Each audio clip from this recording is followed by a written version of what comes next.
నమస్కారం. రామోజీరావు గారు మా నాన్నగారికి బాగా ఆప్తులండి. ఆ క్రమంలో వాళ్ళు తరచూ కలుస్తుండేవాళ్ళు. ఆ క్రమంలో నాకు చిన్నప్పటి నుంచి పెద్ద ఆయనతో పరిచయం, రామోజీరావు గారితో పరిచయం.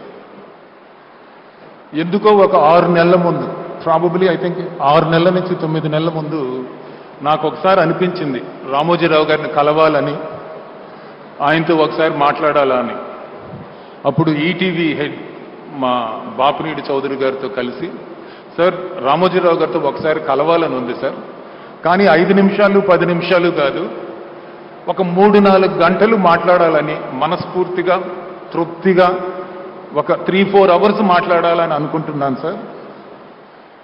అర్జెంట్ ఏం లేదు సార్, ఆయనకి ఎప్పుడు కుదిరితే అప్పుడు చెప్పండి సార్ అంటే ఒక 2 వారాల తర్వాత నాకు ఫోన్ వచ్చింది, రమ్మన్నారు.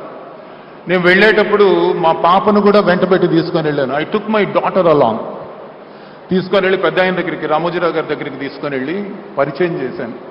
సార్ మై డాటర్, మా పాపకి, నా కూతురికి మీ బ్లెస్సింగ్స్ కావాలి సార్ అని అన్నాను. Such a man with such big stature. ఆయన వెంటనే పాపని దగ్గర తీసుకొని పక్కన కూర్చోబెట్టుకొని హీ టోల్డ్ జీవితంలో ఇంటెలిజెన్స్ కన్నా కూడా హార్డ్ వర్క్ అనేది, కష్టపడే నేచర్ అనేది చాలా ఇంపార్టెంట్ అమ్మా. ఇంటెలిజెంట్ పీపుల్ అయినా ఫెయిల్ అవ్వచ్చేమో కానీ కష్టపడే వ్యక్తులు ఎక్కడా నష్టపోయిన దాఖలా అనేది లేనే లేదమ్మా. నేను కూడా జీవితంలో చాలా కష్టపడి, చిన్నప్పటి నుంచి కష్టపడి పైకి వచ్చిన వాడిని. అందుకని ఆ కష్టాన్ని ఇష్టంగా చెయ్యి, అంతేగాని ఇబ్బందికరంగా ఫీల్ అవ్వద్దు. సో కష్టపడమ్మా అని ఆయన చెప్తుంటే మా పాపకి ఆయనేంటి, ఆయన స్టేచర్ ఏంటి, ఆయన వ్యక్తిత్వం ఆకాశం అంత ఎత్తండి. ఆయన ఆలోచన ఇస్ సో డీప్, సముద్రం అంత లోతు ఆయన ఆలోచన, డీప్గా ఆలోచిస్తారు. అలాంటిది అంత సింపుల్గా మా పాపను కూర్చోబెట్టుకు చెప్తుంటే ఒళ్ళు జలదరిచ్చింది. అంటే 2 చేతులు ఎత్తి దండం పెట్టాలనిపించింది. అ గ్రేట్ పర్సన్ అండి ఆయన, అ విజనరీ, అ హ్యూమానిటేరియన్. ఎందుకంటానంటేనండి, ఎక్కడో కృష్ణ జిల్లాలో ఒక రైతు కుటుంబంలో, సాధారణ రైతు కుటుంబంలో పుట్టి తన జీవితాన్ని తనే రాసుకున్నారు. అందరూ అంటారు భగవంతుడు రాస్తారని, లేదు. దిస్ జెంటిల్మన్, ఈయన మహానుభావుడు, ఆయన జీవితాన్ని ఆయనే రాసుకున్నాడు. ఆయన క్రమశిక్షణతో, చాలా కఠోరమైన క్రమశిక్షణతో ప్రతి మెట్టు ఎక్కి సాధించాడు. తను అనుకున్నదల్లా సాధించాడు. ఒక వ్యక్తిగా కాకుండా, వ్యవస్థగా కాకుండా ఒక శక్తిగా మారాడు. అండ్ ఆయన మానవతావాది. ఎందుకంటానంటే ఆయన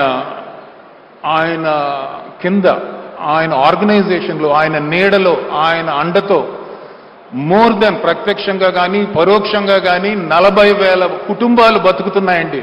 జనరల్లీ ఇలాంటివి ప్రభుత్వాలు చేస్తాయి, అంతేగాని ఇండివిజువల్ చేయరు. అలాంటిది రామోజీరావు గారు ఒక నెల కాదండి, ఒక సంవత్సరం కాదండి, డెకేడ్స్ టుగెదర్ ఇన్ని కుటుంబాలని ఉపాధి కల్పించి నెల వాళ్ళని చూసుకుంటూ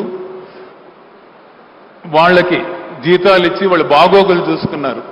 అంటే ఇంతకంటే మానవ సేవ ఏది ఉండదండి. That's why I call him, he is a humanitarian. అలానే హీఈస్ ఆల్సో అ రెవల్యూషనిస్ట్ అండి. అంటే సమాజంలో మార్పు కోసం ఆయన కళాన్నే బలంగా తీసుకొని, ఆయుధంగా తీసుకొని, ఆయన దగ్గరుండే రిపోర్టర్స్, ఆయన దగ్గరున్న జర్నలిస్టులు, ఆయన దగ్గరున్న ఎడిటోరియల్ స్టాఫ్ని తన బలగంగా తీసుకొని జీవితకాల పోరాటం చేశారు for the betterment of society. ఇన్ని క్వాలిటీస్ ఉండే వ్యక్తి చాలా అరుదండి. అలాంటిది ఇలాంటి వ్యక్తి మన రాష్ట్రంలో పుట్టడం, మన తెలుగు వ్యక్తి కింద పుట్టడం నిజంగా మన అందరం చేసుకున్న అదృష్టం అండి. He was a visionary, he had a vision, he was a disciplined man and he had principles. His vision is still relevant. అంటే మన రాష్ట్రానికి, మన తెలుగు జాతికి, మన ప్రజలకి ఆయన విజన్ కానీ ఆయన ప్రిన్సిపల్స్ కానీ చాలా అవసరం అండి.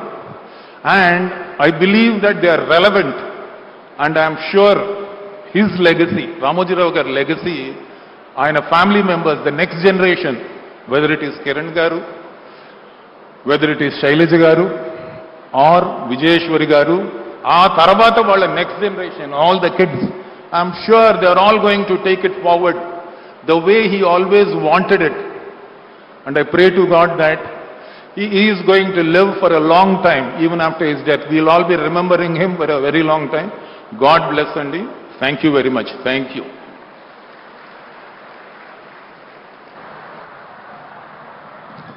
Thank you very much, Shyam Prasad Reddy garu.